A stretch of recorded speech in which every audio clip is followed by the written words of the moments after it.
சிவாய நம. திருச்சிற்றம்பலம். ஞானாசிரியராகவும் ஞான குருவாகவும் எம்மை வழிநடத்தும் நம்பி ஆரூரர் திருவடிகளையும் அண்ணாமலை பெருமான் திருவடிகளையும் மனம் மொழி மெய்களால் வணங்கி மகிழ்கின்றேன். இன்றைய ஞான சிந்தனையில் பெருமானின் பெருங்கருணையோடு 11 திருப்பதிகங்கள் நிறைவுக்கு வந்த நிலையில் இன்று 12வது திருப்பதிகம் திரைலோக்கிய சுந்தரம் என்ற அற்புதமான திருத்தலத்திற்கு உரித்தான பதிக சிந்தனைக்குள்ளால போறோம் பெருமானின் கருணையோடு. இந்த பதிகத்தை நமக்கு அருளி செய்தவர் கருவூர் தேவர். அதுல முதல் பாடல் இன்றைய சிந்தனைக்கு இது காந்தாரம் என்ற அற்புதமான பண்ணில் அமைந்தது. திருச்சிற்றம்பலம். நீரோங்கி வளர் கமலம் நீர் பொருந்தா தன்மையன்றே ஆரோங்கி மோகம் மலர்ந்தாங்கு அருவினையேன் திறம் மறந்தின்று ஊரோங்கும் பழி பாராது உன்பாலே விழுந்தொழிந்தேன் சீரோங்கும் பொழில் கோடை திரைலோக்கிய சுந்தரனே. திருச்சிற்றம்பலம். அற்புதமான பாடல். இன்று நமக்கு உலகியலோட ஒப்பிட்டு பார்க்கக்கூடிய ஒரு பாடல்.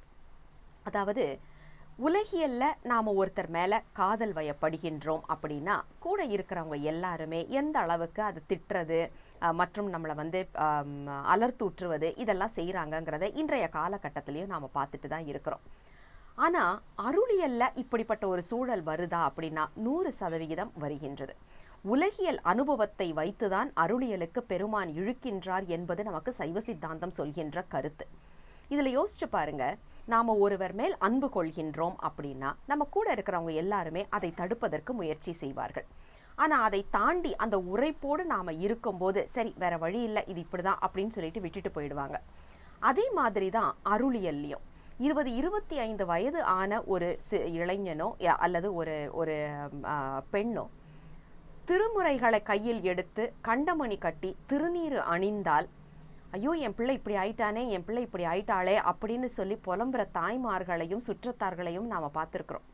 ஆனால் 20 வயது 25 வயது கொண்ட ஒரு இளைஞனோ அல்லது ஒரு பெண்ணோ இன்றைய காலகட்டத்தில் சினிமாவுக்கு போகிறதோ அல்லது பீச்சுக்கு போகிறதோ அல்லது பப்புக்கு போகிறதோ அப்படின்னு பார்த்தா அது வயசுங்க அப்படின்னு சொல்லிடுறோம். பப்புக்கு போகிறத வயசு கோளாறுன்னு சொல்கிற பெற்றோர்களால் திருமுறைகளை கையில் எடுத்த பிள்ளைகளை ஏன் ஒப்புக்கொள்ள முடியவில்லை அப்படின்னா அதை தான் இங்கே சொல்கிறாரு. ஊரோங்கும் பழிபாராது என்ற ஒரு குறிப்பு. நம்மளுடைய பக்குவ நிலை, நம்ம பிள்ளைங்களுடைய ஆன்ம முன்னேற்றத்தை எப்படி தடுக்கின்றோம் அப்படிங்கிறத நாம் இதிலேயே வச்சு பார்க்கலாம். இதில் பார்த்தீங்கன்னா அன்பு கொண்டு பெருமான் மேல் இங்கே தலைவனாக இருக்கக்கூடியது பெருமான், தலைவியாக நம்மை பாவித்து கொள்ள வேண்டியது இந்த உயிர்கள். இந்த உயிர் சட்டை தாங்கி வந்திருப்பது ஆணாக இருந்தாலும் பெண்ணாக இருந்தாலும் பிரச்சனை கிடையாது. ஆனால் நாம் இந்த இடத்துல இருக்கும்போது நாம் ஒருவர் மேல் நம்மளுடைய இந்த ஆன்மா ஆசைப்படுகின்ற நாயகன், ஆன்ம நாயகன் நமக்கு சிவபெருமான். சிவபெருமான் மேல் அன்பு கொண்ட பிறகு அலர்த்தூற்றுகின்றார்கள் எல்லாருமே. ஆனால் நான் என்ன பண்ணுறேன் தெரியுமா சாமி, நீ தான் எல்லாமேன்னு சொல்லிட்டு அப்படியே விழுந்து கிடக்கிறேன். ஆனால் நீ என்ன செய்யணும் அப்படின்னா என்னுடைய இந்த அன்பை பார்த்து உன்மேல் கொண்டிருக்கின்ற இந்த உரைப்புத்தன்மையை பார்த்து நீ என்னை ஏற்றுக்கொள்ள வேண்டும் அல்லவா? உன் தலைமுடியில் இருக்கக்கூடிய அந்த மலரை எனக்கு கொடுத்து உன் அன்பை எனக்கு சொல்ல வேண்டும் இல்லையா? சொல்லலை அப்படின்னா நான் எப்படிப்பட்ட ஒரு நிலையில் இருக்கிறேன்னு தெரியுமா சாமி?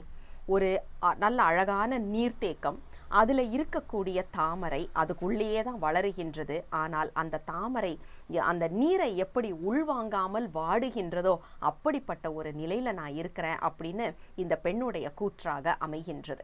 நாம் எல்லாருமே அந்த நிலையில தான் இருக்கிறோம். எப்படிப்பட்ட நிலையில இருக்கிறோம்னா திருநீறு வைத்து விட்டோம், கண்டமணி கட்டிட்டோம், திருமுறைகளை எடுத்து படித்து கொண்டிருக்கின்றோம், சிவபூசை செய்து கொண்டிருக்கின்றோம்.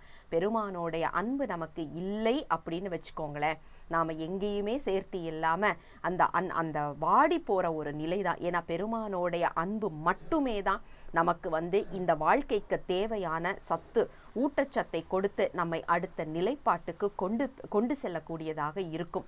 அந்த ஒரு குறிப்பை தான் முதல் பாடல்ல வச்சு ஒரு காதலன் காதலியாக இதை சொன்னாலும் ஆன்மா, அதாவது ஒவ்வொரு ஆன்மாவும் நமது ஆன்ம நாயகனை நோக்கி எடுக்கக்கூடிய பாடலாக இதை பார்க்க வேண்டும். முதல் பாடல் இதுதான் நமக்கு அழகாக சொல்கின்றார் கருவூர் தேவர். சிவாய நம. திருச்சிற்றம்பலம். 2வது பாடல். திருச்சிற்றம்பலம். நையாத மனத்தினை நைவிப்பானி தெருவே ஐயா நீ ஊலா போந்த அன்று முதல் இன்று வரை கையார தொழுதருவி கண்ணார சொரிந்தாலும் செய்யாயோ அருள் கோடை திரைலோக்கிய சுந்தரனே. திருச்சிற்றம்பலம். அருமையான மீண்டும் ஒரு பாடல். அதாவது முதல் பார்வையிலேயே காதல் கொண்ட இந்த பெண்ணின் அமைப்பாக பார்க்கின்றோம். இந்த மனம் எப்படி இருக்கு அப்படின்னா, நாம ஏற்கனவே பார்த்த மாதிரி கல்மனம், நையாத மனம். ஆனால் பெருமான் என்ன பண்ணுகின்றார், அதை நல்ல நைய வைக்கின்றார். எப்படி நைய வைக்கின்றார்னா உருக வைக்கின்றார். பெருமானை நினைத்த மாத்திரத்தில் நம் கண்களில் கண்ணீர் வருகின்றது அல்லவா, அந்த குறிப்பை இங்க சொல்கின்றார். நையாத மனத்தினனை நைவிப்பான். எப்படி செய்தார் பெருமான் அப்படின்னா, நான் எதுவுமே பண்ணலப்பா, சாமியா வந்தாரு, இந்த திருவீதி உலா என்று சொல்லப்படுவதை மேற்கொண்டார். அவர் எங்க வீட்டு தெரு அப்படியே மாற்றி போகும்போது அவரை பார்த்த மாத்திரத்தில் என் மனத்தை பறிகொடுத்து விட்டேன். அது மட்டுமா, பறிகொடுத்த மாத்திரத்தில் என் கைகள் கையார வணக்கம் சொல்லிக்கொண்டே தொழுது கொண்டே இருக்கின்றது. பெருமானை நோக்கின கைகள், கூம்பின கைகள் பிரியவே இல்லை. என் கண்களில் இருந்து தண்ணீர் தார தாரையாக விழுந்து கொண்டு இருக்கின்றது. அதையும் நிறுத்துவதற்கு வழி இல்லை. அப்படிப்பட்ட ஒரு அன்பின் மிகுதியாக, ஏன்னா பெருமான் தான் இந்த மனத்தை கனிவித்தார் அப்படிங்கிற குறிப்பை சொல்லி, நான் எதுவும் செய்யலை, சாமியா வந்தாரு, அவரா என்னை ஆட்கொண்டாரு அப்படின்ற ஒரு குறிப்பு. இதில் பார்த்தீங்கன்னா, இன்றைக்கு நம்ம காலகட்டத்தில் நமக்கே இந்த அனுபவம் இருக்கும். நாம் பாட்டுக்கு எங்கேயோ வேற ஏதோ வேலையில் வேலை பணின்னு சொல்லி சுற்றிட்டு இருந்திருப்போம். நம்மளையும் இழுத்து சைவத்துக்குள்ளே கொண்டு வந்து திருநீரை கொடுத்து, கண்டமணியை கொடுத்து, இலிங்க நமக்குன்னு ஒரு உடையவரை கொடுத்து பூசையை செய்ய அப்படின்னு சொல்லி கொடுத்து, திருமுறைகளை கொடுத்து, சித்தாந்தத்தை கொடுத்து, நாமவா இதெல்லாம் செய்தோன்னு பார்த்தீங்கன்னா கிடையாது. ஒவ்வொரு நிலைப்பாட்டிலையும் பெருமான் நமக்கு கொடுக்கின்றார். ஏன் அப்படின்னா, அந்த வீதி உலா போறதுன்னு சொல்றாங்க இல்லையா, அந்த வீதி உலா போகும்போது பெருமான் நமக்கு கொடுத்தது தான் இது எல்லாமே. ஒவ்வொரு வீதி உலாவில் ஒவ்வொன்று நமக்கு கொடுக்குறாரு. முதல்ல கண்டமணியை கொடுத்துருப்பாரு, அப்புறம் லேசா பூசின திருநீரை நல்ல குழைச்சி பூசுகிற அளவுக்கு நமக்கு முதல் நிலை தீக்கையை கொடுத்துருப்பாரு. அப்புறம் நம்ம கொஞ்சம் கொஞ்சமாக ஆசைப்பட ஆரம்பித்த உடனே 2ஆம் நிலை தீக்கையை கொடுத்து உடையவராக நம்மோடு வந்திருப்பார். திருமுறைகளை படித்தால் போதும் என்ற ஒரு திருப்தியை கொடுத்திருப்பாரு. இதெல்லாம் பார்த்தீங்கன்னா வீதி உலா போகின்ற பெருமான் நமக்கு கொடுப்பது தானே. நாமளா போய் தேடி போனோமான்னா கிடையாதே, பெருமானே வந்து கொடுக்கின்றார் இல்லையா. அதுதான் இந்த பாடலோடைய குறிப்பாக நாம் பார்க்கின்றோம். நம்ம வாழ்க்கையில் நடக்கிற ஒரு விஷயத்தை தான், ஆனால் ஒரு பெண்ணின் நிலையாக இருந்து, காதலாக இருந்து இதை நமக்கு அருளி செய்கின்றார்.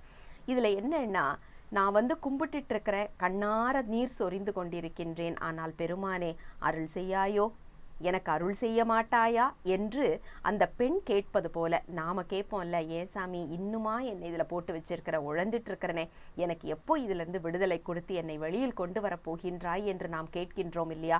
அந்த குறிப்பை தான் இந்த இடத்துல ஏன்னா எனக்கு தெரிஞ்ச நிறைய பேர்கிட்ட நாம் பேசும்போது, நான் பாட்டுக்கு சிவசிவான்னு திருமுறையை படிச்சுட்டு இருக்கணுமே, ஏன் நான் இன்னும் இதில் உழந்துட்டு இருக்கிறேன் அப்படின்னு பேசுகிறவங்க தான் நாம் நிறைய பார்த்துருப்போம். அருள் செய்யாயோ என்று பெருமானிடம் கெஞ்சி கேட்பது போல இந்த பாடல் அழகாக அமைந்திருக்கின்றது. நம்ம குருஞான சம்பந்தர் இதே நிலையில ஒரு பாடல் சொல்லியிருப்பாரு சொக்கநாத வெண்பால. பெருமானே, நீ என் உள்ள ஒளிஞ்சிட்டு இருக்கிற, வெளியில எனக்கு இருக்கிறதையும் காமிக்க மாட்டேங்கிற, எனக்கோ தெரியவும் மாட்டேங்குது. இப்படி இருந்ததுன்னா நான் எப்போ உண்மையான தவத்தை மேற்கொள்ளுவது அப்படின்ற மாதிரி ஒரு பாடல் பாடியிருப்பாரு. அதை தான் நாம் இந்த இடத்துல நினைத்து பார்க்க வேண்டும். பெருமான் நம்ம கிட்ட கண்ணாமூச்சி விளையாடிட்டு இருக்கிறார். எங்க இருக்கிறார்னா உள்ளேயே இருந்து விளையாடி கொண்டு இருக்கின்றார். நாம செய்ய வேண்டியதெல்லாம் நம்ம அழுது அழுது அழுது அவரை வெளியில் கொண்டு வந்தால்தான் நமக்கு உய்தி என்பதுதான் 2வது பாடலின் சாரமாக பார்க்கின்றோம். சிவாய நம. திருச்சிற்றம்பலம். 3வது பாடல். திருச்சிற்றம்பலம். அம்பளிங்கு பகலோன் பால் அடைபற்றாய் இவள் மனத்தின் முன்பழிந்த காதலும் நின் முகம் தோன்ற விளங்கிற்றால் வம்பழிந்த கண்ணியே என் மருந்தேனல் வளர்மோக்கண் செம்மளிங்கே பொழில் கோடை திரைலோக்கிய சுந்தரனே.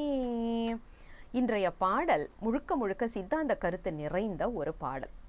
பெருமானை பார்த்து ஒரு பெண், அதாவது ஒரு தலைவியோட கூற்றாக தான் நாம் ஏற்கனவே 2 பாடல்களை பார்த்துருக்கோம். இது ஒரு செவிலித்தாயோடைய கூற்று. இப்போ நமக்கு ஒரு கேள்வி வரலாம், தலைவன் சிவபெருமான் சரி, தலைவி உயிர்கள் சரி, இதில் செவிலித்தாய் யாருங்க அப்படின்னு ஒரு கேள்வி வரலாம் இல்லையா? இந்த செவிலித்தாய் தான் ஒரு குருநாதர்.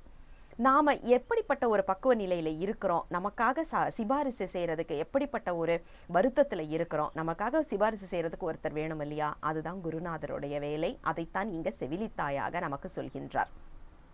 முதல்ல பெருமானை வருணித்துட்டு அடுத்தது சொல்கிறாரு பாருங்க, சாமி, ஒரு பளிங்கு கல் எப்படி தன்னை சுற்றி இருக்கிற எல்லாத்தையும் காட்டிட்டு உட்காந்துருக்கோம், ஆனால் சூரியன் வந்த மாத்திரத்தில் எல்லாத்தையும் விட்டுட்டு தன்னுடைய இயல்பை காட்டும். அந்த மாதிரி தான் இவளும் இருக்கின்றாள்.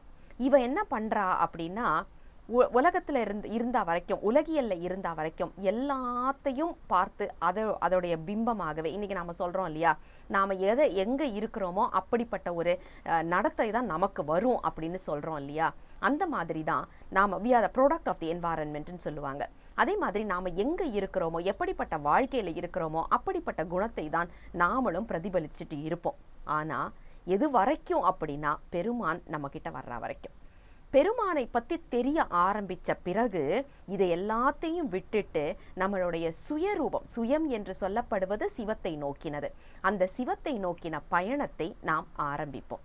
இந்த பயணம் வரும்போது கூட இருக்கிற எல்லாத்தையும் விட்டுடுவோம். எப்படி அந்த பளிங்குக்கல் கூட இருந்த எல்லாத்தையும் விட்டுட்டு உதறி தள்ளிட்டு அந்த சூரியனை பார்த்த மாத்திரத்தில் தன்னுடைய இயல்பை பெற்றுக்கொள்கின்றதோ அது போல இப்போ நமக்கு அதுதான் இதை எடுத்துக்காட்டாக அமைத்து கொடுத்திருக்கின்றார். நாமும் இந்த அந்த பளிங்கு கல் போலத்தான் இருக்கின்றோம் அப்படிங்கிறத சொல்லிட்டு, சாமி, இவளை நீ தான் காப்பாற்றணும்.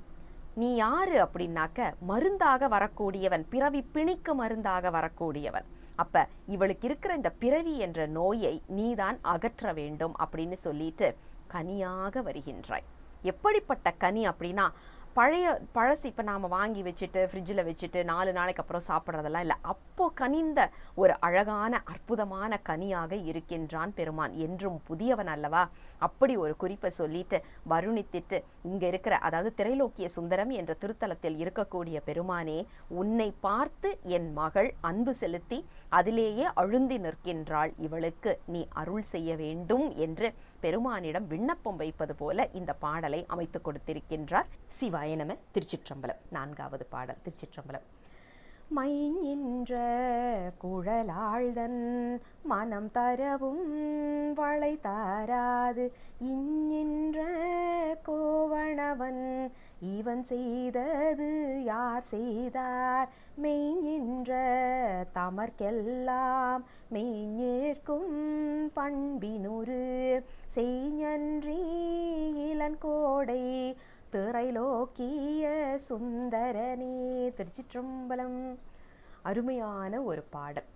அதாவது இது வந்து அகை இலக்கணமான பதிகம்ன்றதை நாம் பார்த்துட்டு இருக்கிறோம் இல்லையா? இந்த பெண் பெருமான் மேல் அன்பு கொண்டிருக்கின்றாள். அந்த காதலின் காரணமாக பசலை என்ற நோய் பற்றி, அதன் காரணமாக தனது உடல் மெலிந்து அதனால் வளைகள் கழன்று விழுகின்றது. இதை எப்படி சொல்கிறாங்கன்னா, வளையை பெருமானுக்கு கொடுக்கின்றாள் அப்படிங்கிற குறிப்பை சொல்கிறாங்க. வளையை பெருமானுக்கு கொடுக்க முடியுமா அப்படின்னா, கழன்று விழுவதைத்தான் பெருமானுக்கான ஒரு சூழல் அப்படிங்கிறத இதில் நாம் பார்க்குறோம். அப்போ அடுத்த ஒரு கேள்வி என்னென்னா, கிவ் அண்ட் டேக்குன்னு சொல்கிறோம் இல்லையா? அந்த மாதிரி இவ வளையல் கொடுக்கின்றாள், பெருமான் என்ன கொடுத்தாரு? திருப்பி எதையுமே கொடுக்கலையே இன்னும். அப்போ பெருமான் வந்து வாங்கிட்டு பேசாமல் இருக்கிறாரே, எதுவுமே திருப்பி கொடுக்கலையே, இது நியாயமான ஒரு செயலா அப்படின்னு கேள்வி கேட்குற மாதிரி தான் இந்த பாடல் அமைகின்றது. ஆனால் இதில் உள் கருத்து என்ன அப்படின்னு பார்த்தீங்கன்னா, யோசிச்சு பாருங்க, பெருமான் தன்னை காட்டினால்தான் உயிர்கள் அவரை பார்க்க முடியும். அப்போ இந்த பெண் பெருமான் என்று ஒருவர் இருக்கின்றார் என்பது தெரிந்து அதன் பிறகுதான் காதலில் விழுகின்றாள். அப்போ என்ன பொருள்? பெருமான் தன்னை காட்டி நிற்கின்றார். அப்போ அந்த அன்புக்கு காரணமாக நிற்கக்கூடியவர் அப்படிங்கிற ஒன்றும், அதே நேரத்தில் அந்த அன்பு வெளிவருவதற்கு காரணமாக இருந்து தன்னை காட்டி நின்றார். இதுதான் மிகப்பெரிய ஒரு அவர் நமக்கு செய்யக்கூடிய ஒரு நற்செயல். ஏன்னா இத்தனை நாள் பெருமான் என்று ஒருவர் இருப்பதே தெரியாம தானே வாழ்ந்துட்டு இருந்தோம். திடீர்னு ஒருவர் இப்படி ஒருத்தர் இருக்கிறாரு, நம்ம மேலே இத்தனை அன்பு வச்சிருக்கிறாரு அப்படிங்கிறத அந்த உயிர் உணர ஆரம்பிக்கும் போது தான் அந்த காதல் உண்மையான காதலாக வெளியில் வரும். அந்த குறிப்பை தான் இந்த பாடலில் பார்க்கின்றோம். அப்போ அவர் செய்கிறது நியாயமானதா, நடுநிலைமையான செயலா அப்படின்னா கண்டிப்பான நிலையான ஒரு செயல் தான். நமக்கு கற்பனை களஞ்சியம் சிவப்பிரகாசர் நால்வர் நான்மணி மாலையில் ஒரு இடத்துல சொல்லுவார், அப்பர் பெருமானுக்கு எழுதியிருக்கிற பாட்டில் சொல்லுவார், குழந்தையான ஞான சம்பந்தருக்கு பால் கொடுத்தாரு, உங்களுக்கு பால் கொடுக்கலைனாலும் பரவாயில்ல, ஆனால் கொடுமையான சூளை நோயை கொடுத்துருக்கிறாரே, அவர் செய்தது நியாயமா அப்படின்னு சொல்லி ஒரு கேள்வி கேட்பார். அதற்கு பதில் மறைமுகமாக இருக்கும். என்ன அப்படின்னா, பெருமான் செய்வது எல்லாமே நியாயம் என்பதாக அமையும். அந்த இடத்த தான் இந்த இடத்துல நாம் பொருத்தி பார்க்கணும். பெருமான் எதை செய்தாலும் அதில் ஒரு நியாயம் இருக்கும். அவர் தன்னை காட்டினதுனால தான், இப்படி ஒருவன் இருக்கின்றேன் என்று காட்டினதுனால தான் இந்த உயிர் அதை உணர ஆரம்பித்த பிறகுதான் காதல் கொள்ள முடிந்தது. அப்போ யோசிச்சு பாருங்க, நாமளா முதல்ல அவர் மேலே காதல் கொள்கின்றோம்? நாமளா முதல்ல நம்ம பசலை நோய் வருகின்றது? இல்லவே இல்லை. பெருமானுக்கு நம்மேல் காதல், பெருமானுக்கு நம்மேல் பசலை நோய், அதனால தான் தன்னை காட்டி நிற்கின்றார். அதற்காகத்தான் நாம் அவர் மேலே வச்சிருக்கிற அன்பை கொஞ்சம் கொஞ்சமாக வெளிப்படுத்த முயற்சி செய்து கொண்டிருக்கின்றோம். இதுதான் 4வது பாடல் நமக்கு உணர்த்தும் மிக அழகான பொருள். சிவாய நம. திருச்சிற்றம்பலம். 5வது பாடல். திருச்சிற்றம்பலம். தீவாராது ஒழிந்தாலும் நின் பாலே விழுந்தேழை கோவாத மணி முத்தும் குவளை மலர் சொரிந்தனவால் ஆவா என்று அருள் புரிவாய் அமரர் கணம் தொழுதேத்தும் தேவா தென் போழில் கோடை திரைலோக்கிய சுந்தரனே. திருச்சிற்றம்பலம். இன்றைய பாடல் ரொம்ப அழகான ஒரு பாடல். ஏற்கனவே நாம் பார்த்த மாதிரி அக இலக்கணத்தில் அமைத்து கொடுக்கப்பட்ட ஒரு பாடல் தான். இந்த பெண் பெருமான் மேல் காதல் கொண்ட இந்த பெண்ணோடைய தாயாரோடைய ஒரு புலம்பலாக இந்த பாடல் அமைந்திருக்கின்றது. அதாவது, தேவர்களெல்லாம் வணங்கக்கூடிய நிலைப்பாட்டில் இருக்கிறீங்க சாமி. யோசிச்சு பாருங்க, தேவர்கள்லாம் வணங்குறாங்க அப்படின்னா எவ்வளவு உயர்ந்தவர் நம்ம சிவபெருமான் இல்லையா? அப்போது தேவர்களுக்கெல்லாம் அருள் செய்கின்றாய், அவர்கள் வணங்க அவர்களுக்கு அருள் செய்கின்ற சிவபெருமான். ஆனால் என் மகள், நீ உன்னை பார்க்கணுன்னு விருப்பப்படுறா, நீ அருள் செய்ய மாட்டேங்கிற. சரி, பரவாயில்லை, அவள் நினச்சா மாதிரி நீ அவளுக்காக அருள் செய்யலைன்னாலும் உன்னை நினச்சிட்டே கண்ணீர் கொட்டிக்கிட்டு இருக்கு அவளுடைய கண்ணிலிருந்து. அதுவும் எவ்வளவு அழகான ஒரு ஓமை பாருங்க. அந்த முத்துக்கள் போன்று கண்ணீர் வடிகின்றதான். அது கோர்க்கப்படாத முத்துக்கள் அப்படின்னு. ஏன்னா யோசிச்சு பாருங்க, முத்து அப்படியே விழும்போது கண்ணீர் கோர்க்கப்படாத ஒரு முத்து மாலையாக அழுது கொண்டு இருக்கின்றாள். அதை பெருமானே பார்த்துட்டு இரக்கம் கொண்டு இவளுக்காக அருள் செய்ய மாட்டாயா அப்படின்னு ஒரு தாயின் குரலாக மிக அழகாக ஒரு எடுத்து சொல்கின்ற பாடல். இதில் என்ன குறிப்பை நாம் பார்க்கணுன்னா, இங்கே இந்த காதல் கொண்ட பெண் என்பது நாம் உயிர்கள். பெருமான் மேல் அன்பு வைத்த பிறகு நாம் பெருமானை நினச்சி ஒவ்வொரு இடத்துலையும் கண் கலங்கி நிற்கிறோம் இல்லையா? அந்த நேரத்தில்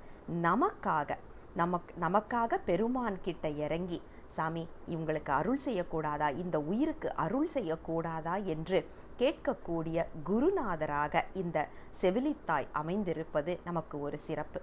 ஒவ்வொருத்தரும் தீக்கை எடுக்கின்றோம்.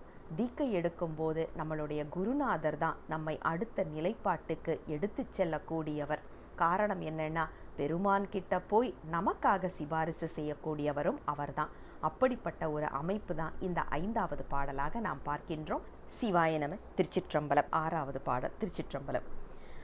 முழுவதும் நீ ஆயினும் இம் மொய்குழலாள் மெய் முழுதும் பழுதெனவே நினைந்தோராள் பயில்வதும் நின் ஒரு நாமம் அழுவதும் நின் தீரம் நினைந்தே அதுவன்றோ பெரும் பேரு செழுமதில் சூழ் பொழில் கோடை திரைலோக்கிய சுந்தரனே. திருச்சிற்றம்பலம்.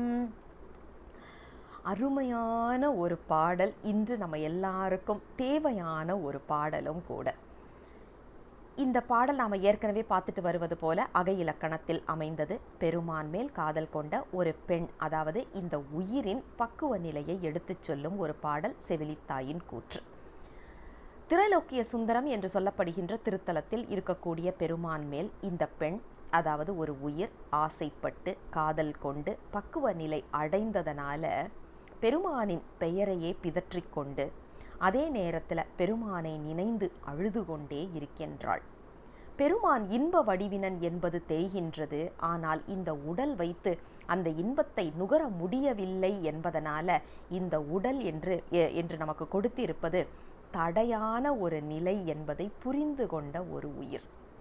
அப்ப இந்த உடல் என்பது தடையாக இருக்கின்றது அப்படிங்கிற காரணத்தினால இந்த உடலை பேணி பாதுகாக்கின்றதை விட்டு ஒழிகின்றாள்.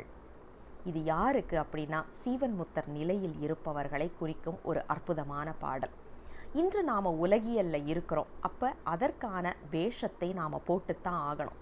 அலங்காரம் செய்வதும் உடை உடுத்தி கொள்ளுவதும் தவறா அப்படின்னு ஒரு கேள்வி கேட்டு நின்னோம் அப்படின்னா நாம் எங்கே இருக்கிறோங்கிறத பொறுத்து இருக்கு.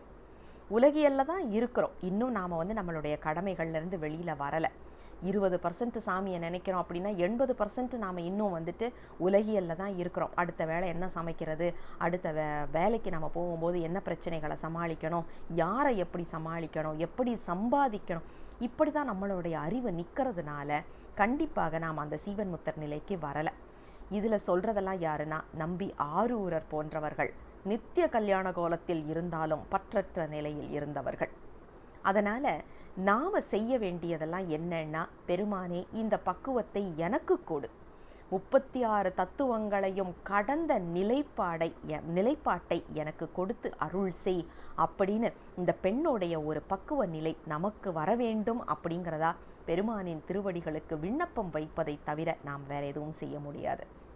ஏன் அப்படின்னா இந்த உடல் என்பது ஓரளவுக்கு பெருமானை அடைவதற்கு உதவி செய்தாலும் ஒரு நிலைப்பாட்டுக்கு மேல் கண்டிப்பாக உதவி செய்யாது. அது நமக்கு தடையாகத்தான் இருக்கும். உதாரணத்துக்கு பரீட்சைக்கு படிக்கும்போது சொல்லுவாங்க, குரூப் ஸ்டடின்னு ஒரு கான்செப்ட் இருக்கு இல்லையா? அப்போ சொல்லுவாங்க 10 பேராக உட்காந்து படிங்க. படிக்கும்போது அது ரொம்ப உதவும். ஏன்னா ஒருத்தர் படித்ததை இன்னொருத்தருக்கு ஷேர் பண்ணும்போது அதில் ஒருத்தர்கிட்டருந்து இன்னொருத்தர் நல்லா புரிஞ்சுக்க முடியும், உள்வாங்க முடியும். ஆனால் நாம் ஒரு நிலை அடைந்து விட்ட பிறகு நாம் ஒரு கூட்டமாக உட்காந்து படித்தோம் அப்படின்னா அது நல்லது செய்வதை விட கெடுதல் தான் செய்யும். அந்த குறிப்பு தான் இங்கே. அலங்காரம் செய்வது தவறா, இந்த உடலை பேணி பாதுகாப்பது தவறா அப்படின்னா கண்டிப்பாக கிடையாது. பேணி பாதுகாத்து தான் ஆக வேண்டும். ஏன்னா நாம் இன்னும் இந்த உலகியல்ல இருக்கிறோம். சீவன் முத்தர் நிலை நமக்கு வரும்போது நாமா அதை விடுவோம். நம்மளா நினைச்செல்லாம் விடக்கூடாது. ஐயோ நான் சைவத்தில் இருக்கிறேன், நல்லா உடை உடுத்திக்க கூடாது, ஐயோ நான் சைவத்தில் இருக்கிறேன், தலை சீவிக்க கூடாது, அப்படி இல்லை. அதில் அறிவு நிற்காத ஒரு நிலை வரும். அந்த மாதிரி ஒரு நிலைப்பாட்டை தான் இங்கே சொல்கிறாங்க. நான் என் அறிவின் மூலமாக நான் உடை உடுத்தாமல் இருந்தோம் அப்படின்னா நாம் இன்னும் சீவன் முத்தன் நிலையில் இருக்கலை, இன்னும் உலகியல்ல தான் இருக்கிறோம் அப்படிங்கிறது தான் இன்றைய பாடல் நமக்கு சொல்லும் அழகான ஒரு குறிப்பு. இதில் இந்த பாடலில் சொல்கிற அந்த நிலைப்பாடு நமக்கும் வேண்டும் என்று பெருமானின் திருவடிகளுக்கு விண்ணப்பத்தை வைத்து 6வது பாடலை நிறைவுக்கு கொண்டு வருவோம். சிவாய நம. திருச்சிற்றம்பலம். 7வது பாடல். திருச்சிற்றம்பலம். தன் சோதி எழுமேனி தபனிய பூச்சு ஆய் காட்டாய், உன் சோதி எழில் காண்பான் ஓலிடவும் உரு காட்டாய், துஞ்சா கண் இவளுடைய துயர் தீரும் மாறுரையாய், செஞ்சாலி வயல் கோடை திரைலோக்கிய சுந்தரனே. திருச்சிற்றம்பலம். அற்புதமான ஒரு பாடல் இன்றைக்கு நமக்கு நம்மளோட சிந்தனைக்கு பெருமான் கொடுத்திருக்கின்றார். அதாவது பெருமான் மேல் காதல் கொண்ட ஒரு பெண்ணை ஒரு செவிலித்தாயின் கூற்றாக இந்த பாடலும் நமக்கு அமைந்திருக்கின்றது. இந்த பெண் அழகான திருமேனியில், ஆனால் பெருமானை நோக்கின அந்த ஏக்கத்தின் காரணமாக உடல் நலிந்து, அதே நேரத்தில் இன்றைக்கி நாம் சொல்கிறோம் இல்லையா அனீமிக்குன்னு சொல்லிட்டு, அந்த மாதிரியான ஒரு உடலில் ஒரு மாற்றத்தை ஏற்படுத்தி, அதாவது பசலை நோய் என்ற மாற்றம் ஏற்படுகின்றது. காரணம் என்ன அப்படின்னா பெருமான் மேல் கொண்ட அன்பு, அதே நேரத்தில் பெருமான் நம்மக்கிட்ட அதற்கான பதிலை சொல்லவில்லை அப்படிங்கிற ஒரு ஏக்கம். அதன் காரணமாக தூங்காமல் தவித்து கொண்டு இருக்கின்றாள். இப்படிப்பட்ட ஒரு நிலைப்பாடு ஒரு பெண்ணுக்கு, ஒரு உயிருக்கு வரணும் அப்படின்னா எப்படிப்பட்ட ஒரு பக்குவ நிலை வரணும்னு யோசிச்சு பாருங்க. இன்றைய காலகட்டத்தில் உலகியல்ல நாம் இந்த நிலைப்பாட்டில் இருக்கிறோம், ஆனால் அருளியல்ல இருக்கிறோமா அப்படின்னா சந்தேகம்தான். இரவு முழுவதும் தூங்காமல் பெருமானை நினைத்து கொண்டு உட்கார முடியுதான்னா உட்கார முடியலையே. யோசிச்சு பாருங்க, முதல் நாள் சிவன் ராத்திரி, சிவன் இரவுக்கு முழித்து உட்கார்ந்துருக்கிறோம், நாங்கள் உட்காந்து இது பண்ணியிருக்கிறோம், அதனால அடுத்த நாள் எங்களால் முற்றோதல் பண்ண முடியாதுன்னு சொல்கிற ஒரு சூழலை தானே நாம் இன்னைக்கு பார்க்குறோம். என்ன குறிப்புன்னா, இன்னும் இந்த உடல் என்பது தான் நமக்கு முக்கியமான ஒரு விஷயமாக நாம் வாழ்ந்து கொண்டிருப்பது என்பது நமக்கு நன்றாக தெரிகின்றது. அப்படி இருக்க இதில் பாருங்க, இந்த பெண் இந்த உடலை துச்சமாக மதிக்கின்றாள், அதை போற்றி பேணி பாதுகாக்கவில்லை. அதன் காரணமாக இந்த உடல் நலிகின்றது, அதன் காரணமாக பசலை என்ற நோய் பற்றுகின்றது. இது எல்லாம் இருந்தாலும் ஆனால் நாம் இன்னைக்கு சொல்கிறோம் இல்லையா, ஒரு வேளை சாப்பிடலை அப்படின்னா தூக்கமாக வருதுங்க, ஒரு வேளை இப்போ தூங்கலை அப்படின்னாக்கா தூக்கமாக வருதுங்கன்னு சொல்கிறோம் இல்லையா. இது இத்தனையும் நடந்தும் இந்த பெண் உடல் நலிந்து உணவு உட்கொள்ளாமல் இருந்தாலும் தூக்கம் வரவில்லை பெருமானை நினைத்து அப்படின்ற ஒரு குறிப்பு இன்றைக்கு உலகியலுக்கு எதிரான ஒரு குறிப்பாக நாம் பார்க்க முடிகின்றது. அப்போ பெருமானின் மேல் நாம் கொள்கின்ற அன்பு உலகியலை கடக்க வைக்கும் அப்படிங்கிறது தான் நிதர்சனமான உண்மை. ஒன்றும் கிடையாது, ஒரு வேளை சாப்பிடாம இருந்து பார்ப்போமே, சாப்பிடலை அப்படின்னா அந்த எனர்ஜியை காம்பன்சேட் பண்ணுறதுக்கு நாம் தூங்கித்தான் தீருவோம். ஒரு இரவு தூங்கலை அப்படின்னா அடுத்த நாள் பகல், அடுத்த நாள் இரவு, அதற்கடுத்த நாள் பகலும் நாம் தூங்குவோம், ஏன்னா உடல் அதை தேடும். ஆனால் இந்த பெண்ணுடைய நிலைப்பாடு பாருங்க, பெருமான் மேல் எத்தனை அன்பு இருந்தால் இதை எல்லாத்தையும் துச்சமாக மதிக்கக்கூடிய ஒரு நிலை வரும் அப்படிங்கிறது தான் இந்த 7வது பாடல் நமக்கு மிக அழகாக உணர்த்தக்கூடிய உண்மையாக பார்க்கின்றோம். இந்த பக்குவ நிலையெல்லாம் நமக்கு எப்போது சாமி கொடுப்பார் அப்படிங்கிற ஒரு ஏக்கத்தை தான் இந்த ஒரு பாடல் நமக்கு உணர்த்துவதாக இருக்கின்றது. சிவாய நம. திருச்சிற்றம்பலம். 8வது பாடல். திருச்சிற்றம்பலம். அரும்பேதைக்கு அருள் புரியாது ஒழிந்தாய் நின் ஆவிர் சடைமேல் நிரம்பாத பிறை தூவும் நெருப்போடு நின் கையிலியாள் நரம்பாலும் உயிரிந்தாய் நளிர் புரிசை குளிர் வனம்பா திறம்போது சோரி கோடை திரைலோக்கிய சுந்தரனே. திருச்சிற்றம்பலம். இந்த பதிகம் முழுவதுமே அகத்துறையில் அமைந்த ஒரு பதிகம் அப்படிங்கிறத நாம் பார்த்துட்டு வர்றோம். ஒரு செவிலித்தாயின் கூற்றாக அமைந்த பாடலாக தான் இதையும் நாம் பார்க்க வேண்டி இருக்கின்றது. நல்ல குளிர்ச்சி நிறைந்ததாக இருக்கக்கூடிய திரைலோக்கிய சுந்தரம் என்ற திருத்தலத்தில் இருக்கக்கூடிய பெருமான். இன்றைக்கும் போனீங்கன்னா வயலுக்கு நடுவில் தான் அழகான இந்த ஆலயம் அமைந்திருக்கின்றது. நல்ல ஜிலுன்னு காத்தடிக்கிற ஒரு இடமாக தான் இன்னும் நாம் சின்ன கோயில் தான், ஆனால் சுற்றி அவ்வளவு பசுமையாக அழகாக இயற்கை வளம் செறிந்த ஒரு இடமாக இருக்கக்கூடிய தலம் தான் திரைலோக்கிய சுந்தரம். அந்த கோயிலில் இருக்கிற பெருமான் அங்கே அழகான குளிர்ச்சி நிறைந்ததாக இருக்கின்ற ஒரு இடத்தில் தங்கி இருக்கிற பெருமான். அப்போ அவர் எப்படி இருக்கணும்? குளிர்ச்சி நிறைந்ததாக தானே இருக்கணும். அவருடைய தலையில் பார்த்தீங்கன்னா சடா மகுடத்தில் சந்திரனை வைத்திருக்கின்றார். சந்திரன் என்பது குளிர்ச்சியின் அடையாளம் என்பதும் நமக்கு தெரியும். ஏன்னா சூரியனும் அக்னியும் நெருப்பு, சூடாக இருக்கக்கூடியது. ஆனால் சந்திரன் குளிர்ச்சி நிறைந்தது.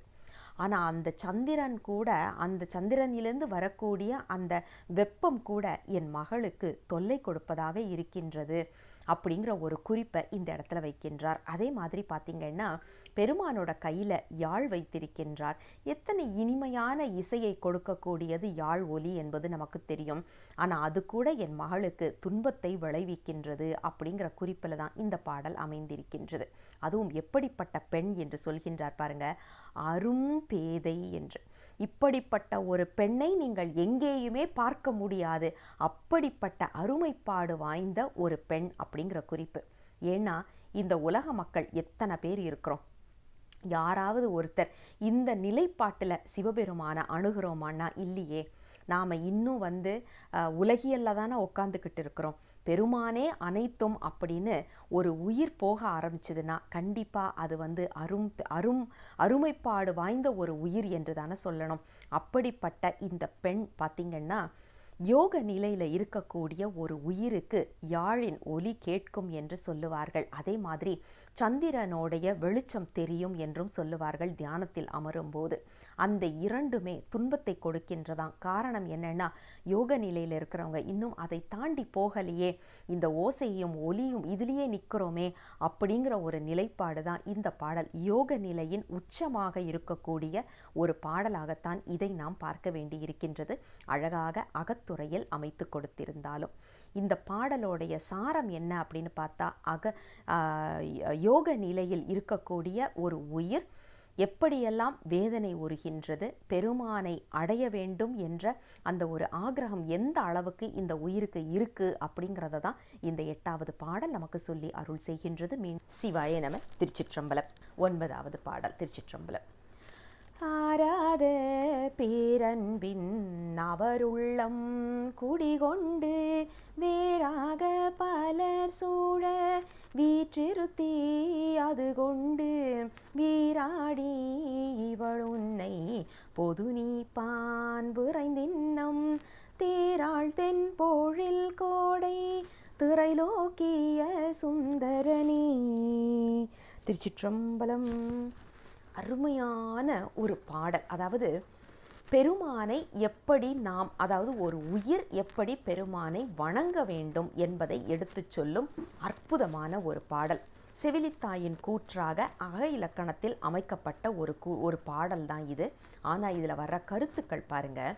திரைலோக்கிய சுந்தரம் என்ற திருத்தலத்தில் இருக்கக்கூடிய சிவபெருமான் அவர் எப்படி இருக்கிறார் அப்படின்னு சொன்னால், அவரை சுற்றி நிறைய பேர் இருக்கிறாங்கப்பா.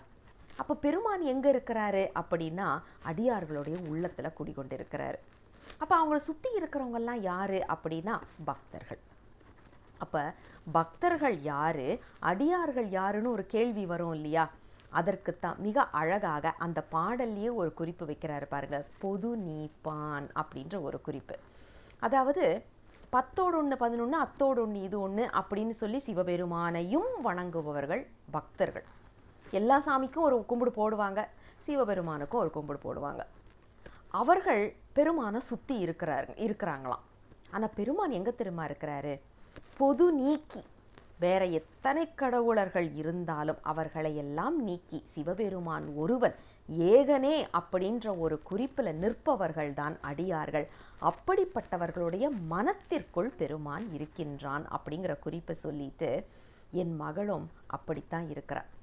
ஆனால் அவள் எவ்வளவு உன் மேலே அன்பு வச்சிருக்கான்னு உனக்குத்தானே தெரியும் சாமி, அதுக்கு ஏற்ற மாதிரி நீ பார்த்து அவளுக்கு அருள் செய் அப்படின்னு மிக அழகான ஒரு பாடலாக இதை அமைத்து கொடுத்திருக்கின்றார். இதை பார்க்கும்போது நமக்கு 7ஆம் திருமுறையில் ஒரு பாடல் தான் நினைவுக்கு வரும். அதாவது, பொய்யே உன்னை புகழ்ந்தால் அதுவும் பொருளா கொள்வானே அப்படின்னு பெருமானை பார்த்து நம்பி சொல்லுவார். பொய்யே உன்னை புகழ்ந்தால் பொய் தான் எல்லாமே, அதில் உண்மை இல்லை. ஆனால் அவர்களுக்கும் நீ அருள் செய்கிறல்ல பெருமானே அப்படின்னு நம்பி சொல்லுவது போல என்ன குறிப்புன்னா, பெருமான்கிட்ட எதையுமே வேண்டாம்னு எதிர்பார்ப்பு இல்லாமல் வணங்குபவர்களும் இருக்கின்றார்கள். அவர்களுக்கும் பெருமான் அருள் செய்கின்றார். எதிர்பார்ப்போடு வணங்குபவர்கள் இருக்கின்றார்கள். அவர்களுக்கும் பெருமான் அருள் செய்கின்றார். வேற வழியே இல்லாமல் வணங்குறாங்க இல்லையா, அவர்களுக்கும் பெருமான் அருள் செய்கின்றார். அப்போ எப்படினாலும் வணங்குபவர்களுக்கு அருள் செய்யக்கூடியவன். என் மகளும் உன்னை வணங்குறாள்ல, அவளுக்கும் ஏதோ உன்னால் என்ன அவளுடைய தகுதிக்கு ஏற்ப உனக்கு என்ன கொடுக்கணும்னு தோணுதோ அதை அவளுக்கு செய்ய மாட்டாயா என்று ஒரு செவிலித்தாய் பெருமானின் திருவடிகளுக்கு வைக்கின்ற அற்புதமான விண்ணப்ப பாடல் தான் இந்த பாடல். அதே மாதிரி பாருங்க, ஆராத பேரன்பினவர் உள்ளம் குடிகொண்டு என்று சொல்கின்றார் இல்லையா. நம்ம காரைக்கால் அம்மையார் இதை சொல்லியிருப்பாங்க. பெருமான் எங்கே தெரியுமா இருக்கிறாங்க? எல்லா இடமும் தேடினா இல்லை, அவர் என் அகத்தான் என்று என் அகத்தில் இருக்கின்றார் அப்படின்னு ஒரு குறிப்பை சொல்லுவாங்க. அதையும் நாம் இந்த இடத்துல அற்புத திருவந்தாதியில் வர்ற அந்த இடத்தையும் இந்த இடத்துல நினைவில் கொண்டு வந்தால் இந்த பாடல் ஒரு முழுமையான பாடலாக நாம் சிந்திக்க முடியும். சிவாய நம. திருச்சிற்றம்பலம். 10வது பாடல். திருச்சிற்றம்பலம். சரிந்த துகில் தளர்ந்த இடை அவிழ்ந்த குழல் இளந்தெரிவை இருந்த பரிசு ஒரு நாள் கண்டு இறங்காயம் பெருமானே முறிந்த நடை மடந்தயத்தம் முழங்கோலியும் வழங்கோலியும் திருந்து விழ அணி கோடை திரைலோக்கிய சுந்தரனே. திருச்சிற்றம்பலம். இந்த பாடல் அதாவது ஒரு காதல் வயப்பட்ட ஒரு பெண், அவள் எப்படி இருப்பா அப்படின்னா நலிஞ்சு நலிஞ்சு இருப்பா. அந்த நலிவடைகிறத ஒரு பாடல்லையே காமிக்க முடியுமா அப்படிங்கிற ஒரு எண்ணம் வந்ததுன்னா இந்த பாடல் அதற்கு ஒரு எடுத்துக்காட்டு. இதில் பாருங்க, குறில்லையே அமைச்சிருக்கிற ஒரு அழகான பாடல். சரிந்த துகில், தளர்ந்த இடை, அவிழ்ந்த குழல் எல்லாமே குறில்லையே இருக்கு. எங்க நெடில் வருதுன்னா, பெருமானே அந்த கூப்பிடுற போது, பெருமானே இதை நீ பார்க்க மாட்டியா, திரைலோக்கிய சுந்தரனே பார்க்க மாட்டியா அப்படின்னு அந்த விழி வர்ற இடத்துல தவிர மற்ற எல்லா இடங்கள்லையும் அழகா, அதாவது ஒரு பெண் எப்படி குறுகி கொண்டே செல்லுவாளோ அந்த காதலின் காரணமாக அப்படி குறில்லையே அமைத்து கொடுக்கப்பட்ட ஒரு நயம், அற்புதமான ஒரு பாடல் இன்றைய பாடல் என்று சொல்ல வேண்டும். இதில் பார்த்தீங்கன்னா இந்த இடம், திரைலோக்கிய சுந்தரம் என்ற அழகான இடம் எப்படி இருக்கா, ஒலிகள் நிறைந்ததாக இருக்கின்றது. நாத தத்துவம் இல்லையா பெருமான். அப்போது அங்கே இருக்கக்கூடிய என்னெல்லாம் ஒலிகள் அப்படின்னா, முழவம் கேட்கின்றது, அதே மாதிரி அங்கே பெண்கள் பாடிக்கொண்டிருப்பது கேட்கின்றது, அதே மாதிரி அங்கே விதவிதமான ஒலிகள் கேட்டுக்கொண்டிருக்கின்றது. அங்கே என் பெண், உன்மேல் ஆசை கொண்ட என் மகள் என்ன ஆயிடுச்சு அவளுக்கு அப்படின்னா, நலிஞ்சு போயிட்டு வர்றாப்பா அவளுடைய ஆடை அவள் மேல் நிற்க மாட்டேங்குது. காரணம் என்னன்னா, மெலிந்து வருவதனால, அவளுடைய உணவு இல்லாத ஒரு காரணத்தினால இடை நலிந்து வருகின்றது. அவளுடைய அலங்காரத்தில் அவள் கவனம் செலுத்தாதது காரணத்தினால அவளுடைய முடிகள் கூட கட்டு இல்லாமல் இருக்கிற ஒரு சூழலை நம்ம பார்க்குறோம். அவளுக்கு நீ இறங்க மாட்டாயா, அவளுக்கு நீ அருள் செய்ய மாட்டாயா என்று இந்த 10வது பாடல் மிக அழகான ஒரு பாடலாக அமைத்து கொடுத்திருக்கின்றார். அதாவது தமிழை ரசிப்பதற்கு எடுத்துக்காட்டான ஒரு அற்புதமான பாடல் இந்த 10வது பாடல். சிவாய நம. திருச்சிற்றம்பலம். 9ஆம் திருமுறையில் இருந்து 12வது திருப்பதிகத்தில் இருந்து 11வது பாடல், அதாவது திருக்கடைக்காப்பு என்று சொல்லப்படுகின்ற 11வது பாடலை சிந்திப்பதற்கு திருவருளும் குருவருளும் கூட்டியுள்ளது. 11வது பாடல். திருச்சிற்றம்பலம். ஆரணத்தின் பருகியரும் தமிழ் மாலை கமழவரும் காரணத்தின் நிலை பெற்ற கருவூரன் தமிழ் மாலை பூரணத்தாரீரைந்தும் போற்றிசைப்பார் காந்தாரம் சீரணைத்த பொழில் கோடை திரைலோக்கிய சுந்தரனே. திருச்சிற்றம்பலம். இதில் அழகான குறிப்புகள் நிறைய கொண்ட ஒரு பாடலாகத்தான் இதை பார்க்குறோம். இதில் பாருங்க, ஆரணம், தேன், 2, 5 என்ற 4 குறிப்புகளை நாம் முதல்ல பார்த்துடலாம். அதாவது இந்த பாடலை திருக்கடைக்காப்புன்னா நமக்கு தெரியும் யார் பாடியது, இதை பாடுபவர்களுக்கு என்ன கிடைக்கும், இதை தானே சொல்லுவாங்க. அந்த மாதிரி இதில் பாருங்க, கருவூர் தேவராகிய நான் அப்படின்னு சொல்லிட்டு நான் எப்படிப்பட்டவன் அப்படின்னா ஆரண தேன் பருகியவன் அப்படின்றாரு. என்ன குறிப்புன்னா, ஆரண தேன் அப்படின்னு சொல்லியாச்சுன்னா வேதம் என்ற தேன். இது இப்போ நமக்கு ஒரு சந்தேகம் வரும், வேதம் எப்படிங்க தேனா வரும் அப்படின்னு சொல்லிட்டு. தேனுடைய குணம் என்ன? தானும் கெட்டு போகாமல் தன்னை சார்ந்தவர்களையும் கெட்டு போக விடாமல் காத்து அருள் செய்வதுதான் தேனுடைய வேலை. அப்போ ஒரு வேதம் என்ன செய்யுது அப்படின்னா, நாம கெட்டு போகாம இருக்கிறதுக்குள்ள எல்லாத்தையும் வேதங்கள் மூலமாக நாம அடைய முடியும். காரணம் என்னன்னு யோசிச்சு பாருங்க. இன்னைக்கு குற்றவாளிகள், சமூகத்துல நமக்கு நடக்கிற குற்றங்கள் எல்லாத்தையும் எடுத்து ஒரு ஆராய்ச்சி பண்ணி பார்த்தோன்னு வைங்களேன், அவங்க எல்லாருமே தன்னை நியாயப்படுத்திக்கிறது எப்படி பண்ணுவாங்கன்னா, எனக்கு இந்த மாதிரி பிரச்சனை, பணம் இல்லை, படிப்பு இல்லை, வேலை இல்லை, வீட்டில் அன்பு இல்லை, அதனால நான் இப்படிப்பட்ட தவறுகள் செய்தேன்னு சொல்றது நம்ம இன்னைக்கு சர்வசாதாரணமாக கேட்குற ஒரு விஷயம். இப்போ நமக்கு பணம் வேணும், வேலை வேணும், நல்ல குடும்பம் வேணும், அன்பான மனைவி மக்கள் வேணும், அல்லது உடல் நலம் நல்லா இருக்கணும், இப்படி ஏதாவது ஒரு விண்ணப்பத்தோட வேத பாராயணத்தை இன்றும் நாம் செய்வதை பார்க்கின்றோம். ஏன் நம்மளுக்கு வேதங்கள் முக்கியம் அப்படின்னா, உலகியலுக்கு தேவையான அனைத்தையும் நமக்கு கொடுக்க வல்லது வேதம். அதனால தான் ஆரண தேன் அப்படிங்கிற ஒரு குறிப்பை சொல்கின்றார். எத்தனையோ வேதங்கள் இருக்கின்றன, அது எல்லாமே நமக்கு தேன். ஏன் அப்படின்னா, நாம் கெட்டு போகாமல் காத்து அருள் செய்யக்கூடியது இந்த வேதங்கள். சரி, அப்போ நான் கெட்டு போகலை, அடுத்தது என்ன? உலகியல் முடிஞ்சோன்னா அருளியலுக்குத்தானே நம்ம போகணும். அருளியல் அப்படின்னு சொல்கிறதுக்கு நமக்கு என்ன கிடைக்குதுன்னு பார்த்தீங்கன்னா, நிலை பெற்ற தமிழ் மாலை அப்படிங்கிற ஒரு குறிப்பை வைக்கிறாரு. அதாவது 2ம் 5ம் என்ற 2 குறிப்பை வைக்கிறார். ஏன்னா இது ஏற்கனவே பாடின பாடல்கள் 10 பாடல்கள். அப்போ 2ம் 5ம் அப்படின்னு எடுக்கும்போது 10 பாடல்கள்னு எடுத்துட்டு அந்த 10 பாடல்களையும் காந்தாரம் என்ற பண்ணில் பாடுபவர்களுக்கு என்ன கிடைக்கும் அப்படின்னா நிலையான வாழ்க்கை கிடைக்கும். நிலையானதுன்னா எங்கெங்க நிலைச்சிருக்க போறாங்க இந்த பூலோகத்திலேயானா அது நடக்காதுன்னு நம்ம எல்லாருக்குமே தெரியும். ஆனால் சிவலோகத்தில் நிலையாக இருப்பார்கள் அப்படிங்கிறது தான் இந்த 11வது பாடல் நமக்கு சொல்லக்கூடிய அற்புதமான குறிப்பு. சரி, இப்போ அடுத்தது பாருங்க. இதில் இன்னும் ஒரு மிக முக்கியமான குறிப்பு. நாம் ஏற்கனவே சொன்ன மாதிரி ஆரணம், தேன், 5, 2 இதில் ஏதாவது ஒரு குறிப்பு நமக்கு வச்சிருக்கிறாரா கருவூர் தேவர் அப்படின்னு கேட்டால் அவர் வேதம் படித்தவர் அப்படிங்கிறதுனால கண்டிப்பாக அந்த குறிப்பு இல்லாமல் இருக்காது இல்லையா? நமக்கு வேதத்தில் மிக முக்கியமான ஒரு சொற்றொடர் சொல்லுவோம். அதாவது வித்யாஷு ஸ்ருதிர் உத்கிருஷ்ட ருத்ர ஏகாதசினி ஸ்ருதவ் தத்ர பஞ்சாட்சரி தஸ்யாம் சிவ இத்தியக்ஷர துவயம் அப்படின்ற ஒரு சொற்றொடர் உண்டு. நம்ம வேதத்தில் வர்றவங்க எல்லாருக்குமே அது தெரிஞ்ச ஒரு விஷயம்தான். அதாவது எத்தனையோ வேதங்கள் இருக்கு, அதுல மிக முக்கியத்துவம் வாய்ந்தது தேனாக இருக்கக்கூடியது எது அப்படின்னா ருத்ர ஏகாதசினி. அந்த ருத்ரத்துல மிகச்சிறப்பாக இருக்கிறது எது அப்படின்னு பார்த்தீங்கன்னா 5 எழுத்தாக இருக்கக்கூடிய 5 எழுத்து நாமம் மந்திரம். அந்த 5 எழுத்துல சிறப்பாக இருக்கக்கூடியது என்னன்னா சிவ இத்தியக்ஷர துவயம் என்று சொல்லப்படுகின்ற சிவ. அப்ப இந்த பதிகங்கள் முழுவதுமே எதை பாடப்பட்டிருக்கின்றது அப்படின்னா சிவ என்று சொல்லப்படுகின்ற பெருமானும் திருவருளும் நமக்கு அருள் செய்யக்கூடிய அற்புதமான வகையில்தான் இந்த தமிழ் மாலைகள் அமைந்திருக்கின்றது.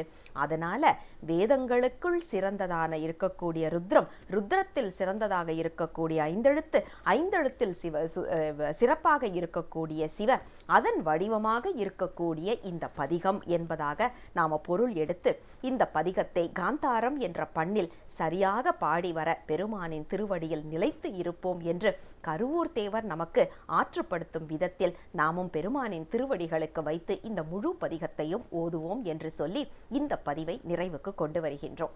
மீண்டும் அடுத்த பதிகத்தோடு அடுத்த பதிவோடு விரைவில் உங்களை சந்திக்கின்றேன். தென்னாடுடைய சிவனே போற்றி, எந்நாட்டவர்க்கும் இறைவா போற்றி, அண்ணாமலையம் அண்ணா போற்றி, கண்ணார முதக்கடலே போற்றி. சிவசிவ திருச்சிற்றம்பலம்.